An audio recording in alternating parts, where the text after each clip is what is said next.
Hello and welcome to Elemental Insights, Episode 1. Today I'm joined by our elemental expert, Atticus. In today's episode, we will be taking a deep dive into the chemistry behind a popular clip from the show Breaking Bad. Woo! That's a brilliant plan, is it? Brilliant. You got one part of that wrong.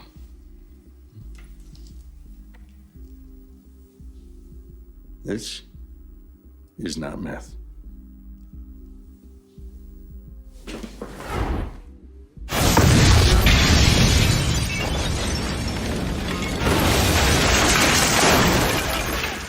So, in the clip, Walter says to Tuco that what he gave him was not meth. So, what exactly was it?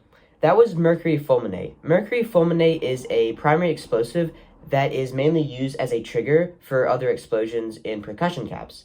So a percussion cap is an ignition device in self-loading firearms, and it's also used in other detonators. In the Breaking Bad clip, it is shown as a white crystalline solid, but could also appear gray or even brown colored. Okay. How come mercury fulminate is so reactive? What causes it to be so explosive? Right, so mercury fulminate is a highly explosive molecule due to its sensitive nature to external stimuli.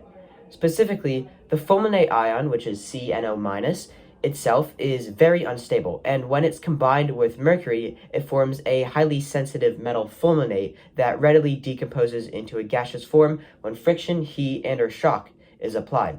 So this rapid decomposition is exothermic in nature. It releases large amounts of energy over a very short period of time, and that causes the explosion to occur. Interesting. I've also heard a couple things about mercury. Apparently it's a very interesting element with very different properties from the other elements in its group. What can you tell me? Right, so mercury is the 80th element on the periodic table and has a molar mass of around 200.5 grams per mole. It appears as a heavily silvery white metal at room temperature. Although mercury is considered a metal, it has very weak intermolecular forces, and thus not much energy is required to break the metallic bonding between mercury molecules. This means that it readily becomes a liquid at room temperature. Mercury is in fact the only metal that behaves like this. This is exactly why mercury is labeled as Hg on the periodic table. Mercury has its name derived from the Latin hydrargyrum, meaning liquid silver. Okay. With mercury being one of the only metals that is a liquid at room temperature, it must have some useful applications. What are some things that can efficiently use mercury? Right, so anything from thermometers to thermostats, and then electrical switches on the basis of conductivity, as well as fluorescent lamps that utilize mercury vapor. These are just some of the things that effectively use mercury. Okay.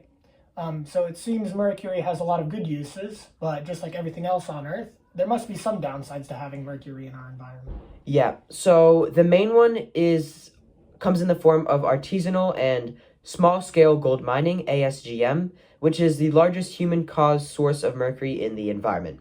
So when miners combine the gold-bearing ore with mercury to extract gold, mercury enters the local ecosystem. It poisons rivers, fish, and crops.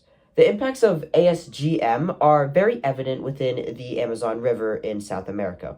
ASGM accounts for 71% of the total emission of mercury in the Amazon, where 185 tons of it are released in riverways per year.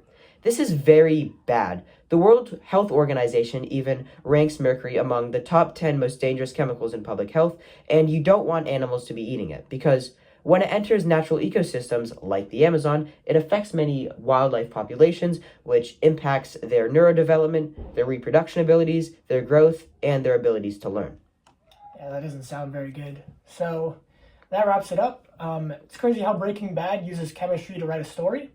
Huge thanks to our expert for explaining mercury's interesting properties and how it can be both very useful and dangerous at the same time. Right, thanks for having me.